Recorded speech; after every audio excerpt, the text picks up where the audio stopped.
하나님을 향하여 원망하지 아니하니라. 아멘. 지금은 이제 사순절 기간이라 그렇게 말합니다. 부활절로부터 시작해서 40일 전까지를 사순절이라 그렇게 하면서 주님께서 우리를 위해 피 흘리신 것을 기억하고 또 죄를 회개하고 또 경건하게 살도록 하는 그런 기간으로 초대교회부터 정해져 있습니다. 그리고 3월 마지막 주간은 고난주간이고 4월 첫 주는 부활주일입니다. 다음 주에는 성찬식을 거행하도록 할 테니까 그렇게 마음에 준비하시고 기도하시기를 바랍니다. 오늘은 고난 중에 드리는 예배, 이런 제목으로 말씀을 나누도록 하겠습니다. 3월달은 특별히 우리 주님께서 고난당하신 그런 주간이기 때문에 고난에 대해서 우리가 좀 말씀을 생각하고 또 우리가 고난당할 때 어떻게 잘 극복하고 이겨낼 수 있을지 그런 것도 생각해 보고 주님께서 우리를 위해서 고난당하신 그 깊은 의미와 사랑도 묵상하는 그런 기회가 될 수 있기를 바랍니다. 주님의 고통스러운 희생이 우리를 살렸다는 사실을 깊이 깨달아야 하겠습니다. 오늘 본문은 신실한 하나님의 종 욥의 고통을 생각하면서 그 의미를 생각을 해 보도록 하겠습니다. 여러분 다 알다시피 욥은 엄청난 환난을 당한 사람입니다. 그는 인간으로서 복이 드문 인격과 신앙을 갖춘 믿음의 사람이었습니다. 그는 동방에서 가장 큰 부자였음에도 굉장히 겸손한 사람이었습니다. 그는 누구보다 정직하고 양심적이고 탁월한 성도였어요. 우리 모두가 본받아야 할 만한 그런 신앙자였습니다. 그리고 그는 평생 남을 돕고 구제하며 살았기 때문에 많은 사람들로부터 칭찬과 존경을 받았습니다. 하나님께서 그것을 인정해 주셨습니다. 그런데 그런 그가 한순간에 견딜 수 없는 너무나 큰 환난을 겪었다 하는 것이 바로 오늘 우리가 본 본문 내용입니다. 수천 마리의 가축이 몰살하거나 강탈당했습니다. 일평생 피땀 흘려 키웠던 기업이 하루아침에 파산한 것이나 마찬가지입니다. 10명의 자녀들이 생일 파티를 하는 중에 강풍이 불어와서 집이 무너지는 바람에 건물 붕괴 사고로 한꺼번에 10명의 자녀들이 다 죽고 말았습니다. 너무나 사랑하고 너무나 아끼던 그런 자녀들이었습니다. 이런 기막힌 비극을 견디지 못한 아내가 욥에게 말했습니다. 그만 하나님을 욕하고 죽어라, 자살해라. 그렇게 하고 떠나버리고 말았습니다. 설상가상 피부에 무시무시한 병이 들었습니다. 암보다 더 무서운 병이 들어서 제 위에 올라앉아서 기와 조각으로 하루 종일 24시간 자기 몸을 기와 조각으로 긁었어요. 그 고통이 얼마나 심할지 상상도 못합니다. 온몸이 피투성이로 범벅이 되고 피골이 상접하고 먹지도 못하고 진물이 흘렀습니다. 심지어 살아있는 사람의 몸에서 구더기가 우글거렸다 이렇게 말하고 있습니다. 인간으로서는 견딜 수 없는 극한 고통을 당한 것입니다. 욥은 인간이 가장 고통스럽다고 하는 사중고통을 한꺼번에 다 당했습니다. 인간이 가장 고통스러운 게 뭡니까? 한번 욥이 당한 고난을 한번 생각해 보죠. 첫 번째로 사업 실패입니다. 여러분 평생을 모아서 쌓아 올렸던 사업이 부도가 나서 실패하면요 어떻게 되겠습니까? 사업을 해서 실패해 본 사람들은 그 의미를 알게 될 것입니다. 가장 많이 자살하는 것이 바로 사업 실패로 자살하는 경우를 볼 수 있습니다. 그 다음에 자식들의 죽음입니다. 인간으로서는 견딜 수 없는 고통입니다. 그것도 사랑하는 자식이 한꺼번에 전부 죽는 고통입니다. 그리고 배우자와의 결별입니다.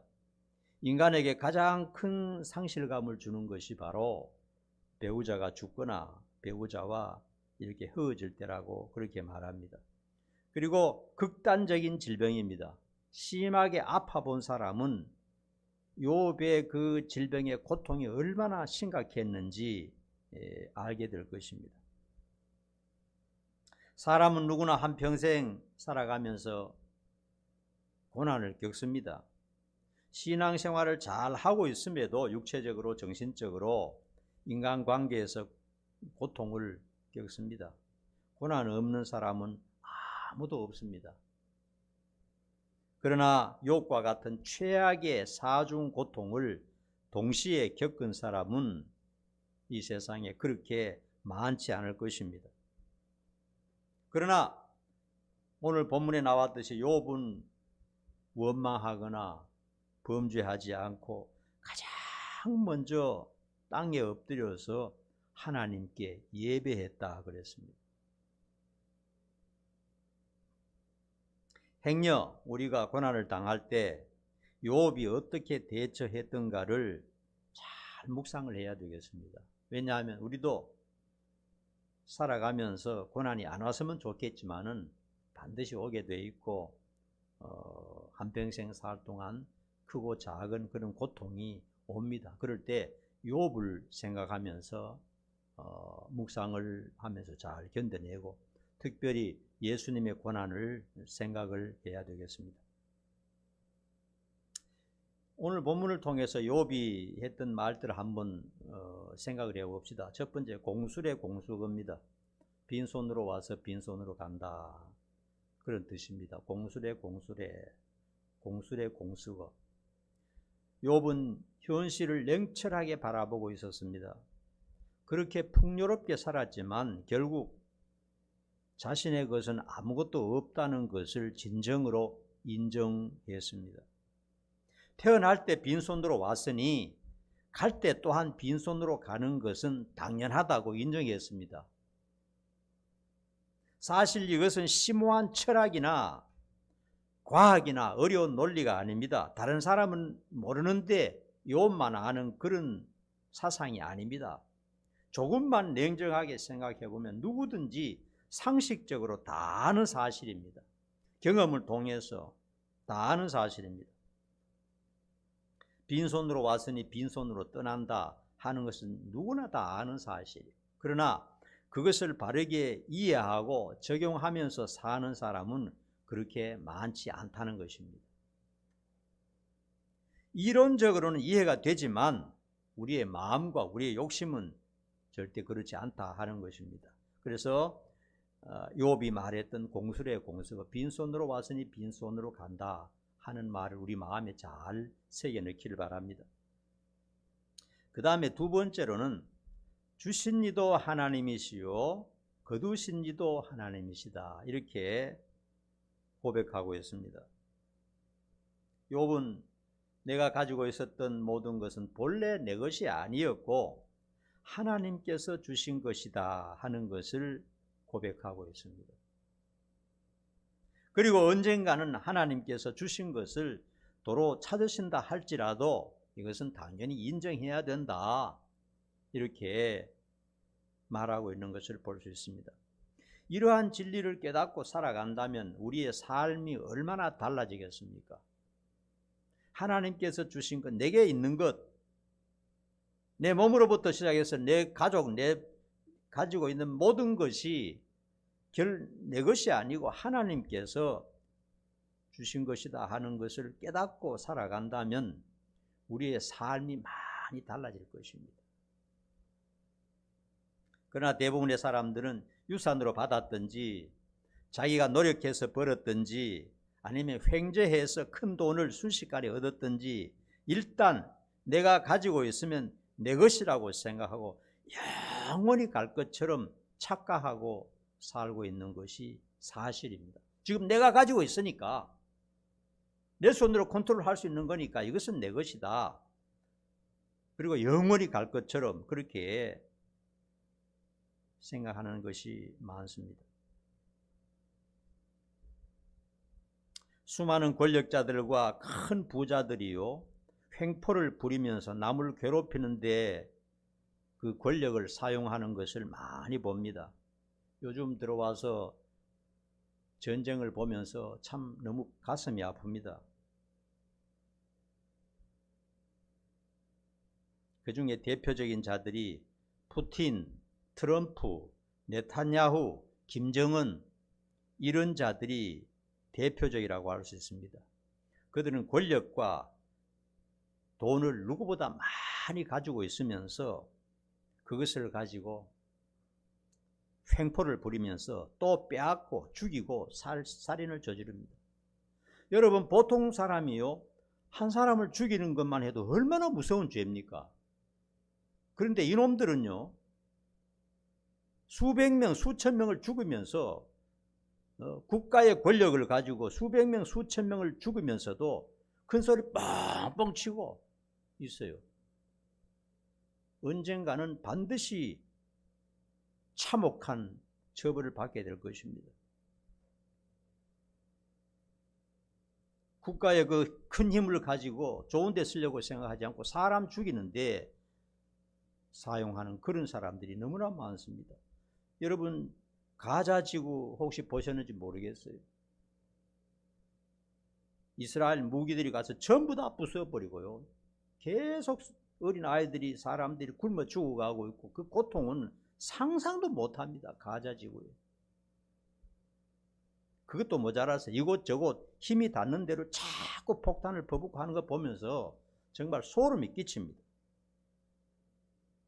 그런데 이놈들이요, 자기 가족들은 편안한데 안전한데 데려다 놓고 연약한 나라, 연약한 사람들을 이렇게 무참히 죽이고 있습니다.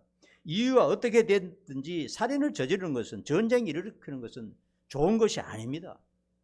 어차피 수많은 사람들이 죽고 수많은 젊은이가 죽는 것입니다. 이것은 무서운 살인 행위입니다. 여러분, 이런 것을 보면서요, 우리가 이 세상 살면서 좋은 일, 큰 일을 못하더라도 남에게 해를 끼치는 짓은 하지 말아야 되겠다 하는 마음을 정말 마음에 다짐하고 또 다짐합니다. 어떤 모습으로든지, 말로라든지 행동이라든지 물질적으로라든지 폭력적으로라든지 남을 괴롭히는 일은 하지 말아야 되겠다 하는 것입니다. 그리고 이런 악한 독재자들, 싸움닭 같은 자들이 다시는 정권을 잡지 못하도록 여러분도 기도 많이 하시기 바랍니다. 얼마나 더 많은 사람이 죽어야 정신을 차릴지 모르겠어요.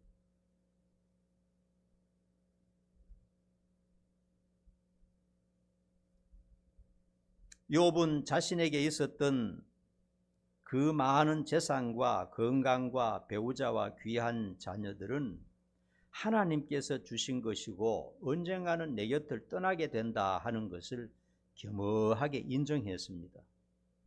며칠 전만 해도 가장 큰 부자였고 가장 큰 권력을 가지고 가장 존경을 받는 사람이었고 가장 다복한 가정의 가장이었는데 지금은 아무것도 없습니다.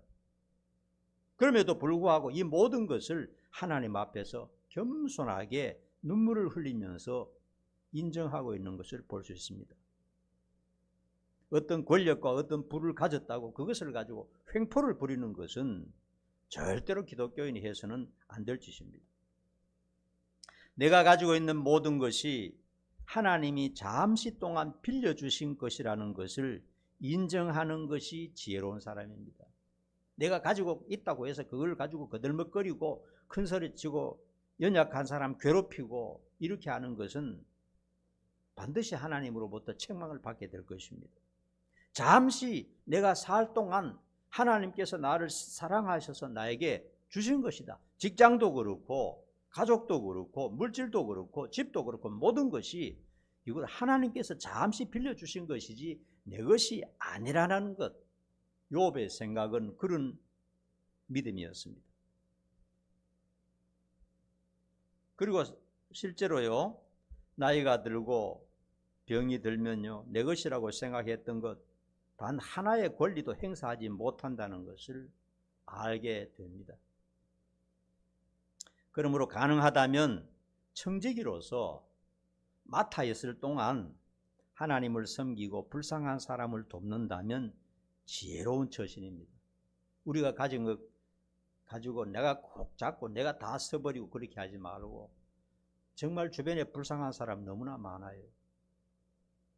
주변에 불쌍한 사람, 굶어 죽어가고 있는 사람, 참 말도 못하게 비참한 사람들 조금씩 도우면서 살아가는 것, 그것이 하나님께서 우리에게 물질을 맡겨주신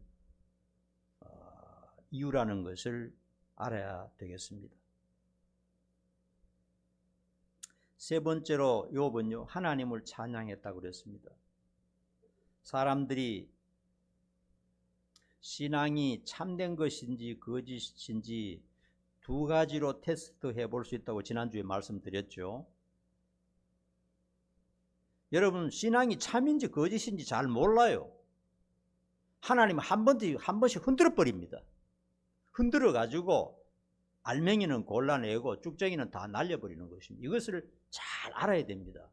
성경을 보면 그런 일이 굉장히 많습니다. 구약 성경을 보면요, 특별히 왕은 모든 것을 가졌지 않습니까? 옛날에는 전 국가가 자기 것 아닙니까? 왕이 된 사람들은요, 거의 다 90% 이상이 실패로 끝났다는 것을 성경을 통해서 볼 수 있습니다. 성경 속에만 그런 게 아니고요, 역사적으로 볼 때 왕들이 성공적으로 끝나는 사람은 거의 없습니다. 모든 권력을 잡고 있는 사람이 하나님 앞에서 너 참 잘했다 하는 소리 들은 사람이 거의 없어요. 다윗과 솔로몬도 끝에 가 보면 그런 식으로 끝나는 것을 볼 수가 있습니다. 권력이라는 것, 큰 부라는 것이 굉장히 위험하다는 것을 알 수가 있습니다. 인간이 부귀영화를 얻었을 때 올바른 신앙을 유지하기가 몹시 어렵다는 사실을 증명해 주는 것입니다. 왜냐하면 인간은요, 마음 깊은 곳에 부패한 뿌리가 도사리고 있습니다. 누구나 다 그렇습니다. 그래서 내가 하고 싶은 대로 하려고 합니다. 근데 내가 하고 싶은 대로 하면요, 하나님의 뜻과 반대된다는 사실을 꼭 알아야 됩니다. 내가 하고 싶은 것을 하잖아요. 하나님의 뜻과 반대될 때가 굉장히 거의 다 그렇습니다. 내가 하고 싶은 대로 하지 않는 것이 하나님의 뜻과 일치할 때가 많아요. 그러나 권력이 있고 힘이 있고 능력이 있을 때는요, 하고 싶은 대로 한번 해보는 겁니다. 솔로몬처럼 어떻게 하면 내가 기쁠까 하고 죄까지 지어보고 모든 것을 다 해본다는 겁니다. 그러나 아무것도 없는 사람은 하고 싶어도 못하잖아요. 그러나 권력이 있는 사람은 남인데 욕먹고 무시당하면 참지 않습니다. 강한 사람은 자기가 하고 싶은 대로 다 해보는 겁니다. 그렇기 때문에 과거에 권력이 있던 사람들이 끝에 가서 결국은 하나님으로부터 인정받지 못하고 그렇게 끝나는 경우들이 굉장히 많습니다. 주님께서도 분명히 말씀하셨습니다. 부자나 권력자가 천국 가는 것은 낙타가 바늘귀로 들어가는 만큼 어렵다.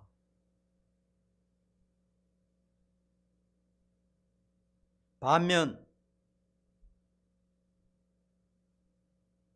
시련과 환난의 때에 하나님을 욕하고 떠나는 사람들도 많습니다.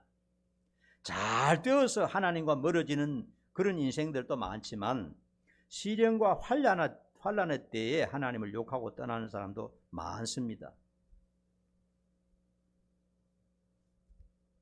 그래서 이런 두 가지 과정을 통해서 알곡과 쭉정이를 갈라낸다는 사실을 우리는 알고 있어야 됩니다. 깊이 생각하고 있어야 됩니다. 좀 어려움 당했을 때 내가 신앙생활 잘하고 이렇게 열심히 사는데 왜 이런 일을 당해? 예수 믿는다는 것이 무슨 의미가 있어? 헌금하고 신앙생활 평생 한다는 게 무슨 의미가 있나? 이렇게 생각하는 것은 굉장히 위험합니다. 사탄이 틈탈 여지를 주는 겁니다. 또 뭔가 잘 됐을 때 또 거들먹거리고 약한 사람한테 막 거만하게 하는 거, 이것도 굉장히 위험한 것입니다.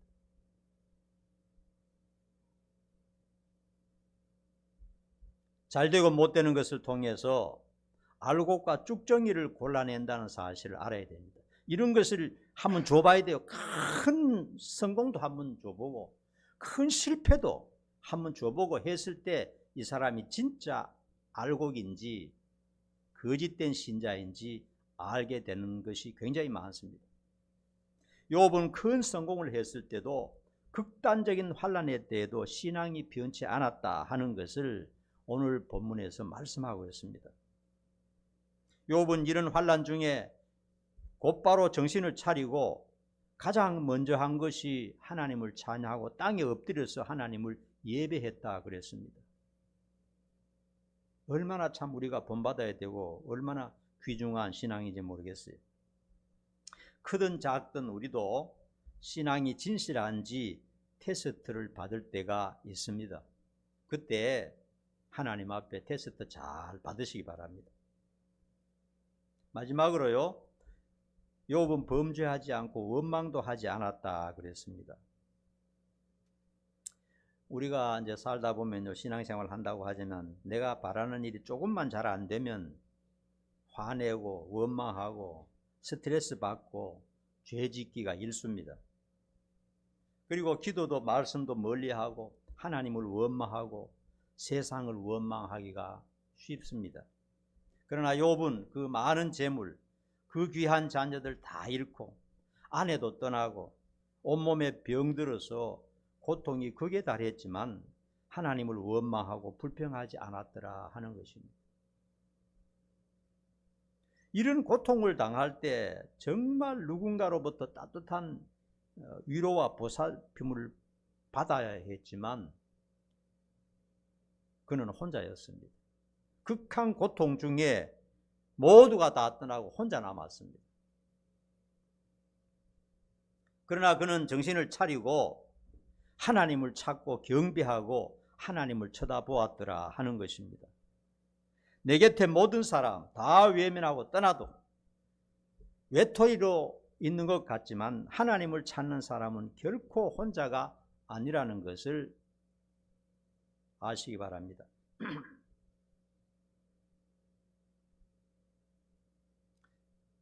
여러분 기억할 것은요, 욥이 완전한 인간이 아니라는 사실을 알고 있어야 됩니다. 욥은 완전한 인간은 아닙니다. 지금까지 얘기한 것을 보면 욥은 거의 완벽에 가까운 인간으로 보이죠. 사실 욥기 1장 2장은요 욥이 완전하게 보입니다. 하나님도 거의 완전하다 그랬어요.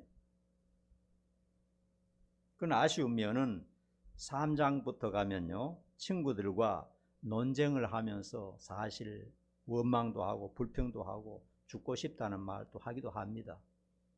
인간의 연약한 부분이죠. 그러나 마지막에 가서 하나님께 책망을 듣고 하나님을 만나고 난 다음에 회개하고 모든 것이 회복되었다 하는 것을 볼 수가 있습니다. 완벽하지는 않아요. 그러나 처음 딱 당했을 때는 일단 하나님 앞에 무릎 꿇고 기도하며 찬양하면서 이를 수습해 나갔습니다. 그리고 이 고통이 장기화되었을 때 인간이라는 것은 다 그렇게 연약합니다. 고통이 장기화되면은요 원망하고 비관하고 죽고 싶은 마음이 다 있게 돼 있어요. 그러나 끝에 가서 마지막에 가서 하나님을 만나고 하나님께 회개하고 모든 것이 다 회복되었다 하는 것을 알 수가 있습니다. 이것을 통해서 우리는요 욥의 아쉬운 면은 배울 필요가 없어요. 가능하면 욥이 중간에 원망하고 자살하고 싶다고 하고 태어난 나를 원망하고 부모를 원망하고 한 그 부분은 배울 필요 없어요. 이게 우리에게 주는 힌트입니다. 욥의 1장 2장에서 그 탁월한 모습, 하나님에 대한 신실한 모습, 이것을 우리가 마음에 간직할 필요가 있는 것입니다. 우리도 여러 가지 어려움을 수시로 겪으면서 살아가고 있습니다. 세월이 그렇게 우리를 만듭니다. 그럴 때 우리는 좌절하고 낙담하여 모든 것을 포기하려는 마음을 가지면 절대 안 됩니다. 긍정적인 마음, 희망의 마음을 가져야 되겠습니다. 그리고 이 세상은 완전한 세상도 아니고 천국도 아님을 인정하고 정신을 가다듬고 어려울 때마다 하나님을 찾아 나서야 됩니다. 하나님은 결코 멀리 계시지 않습니다. 내가 마음만 바꾸기만 하면 바로 그곳에 하나님이 서 계신다는 것을 기억을 해야 됩니다. 우리 주님께서는 우리의 고난과 비극이 영원히 지속되지 않도록 하기 위해서 대신 십자가를 지고 저주를 받으셨습니다. 우리 이 세상에 오는 고난은 영원한 게 아닙니다. 한번 흔들었다가 다시 원상이 회복이 되는 것이고 절대 영원한 것이 아닙니다.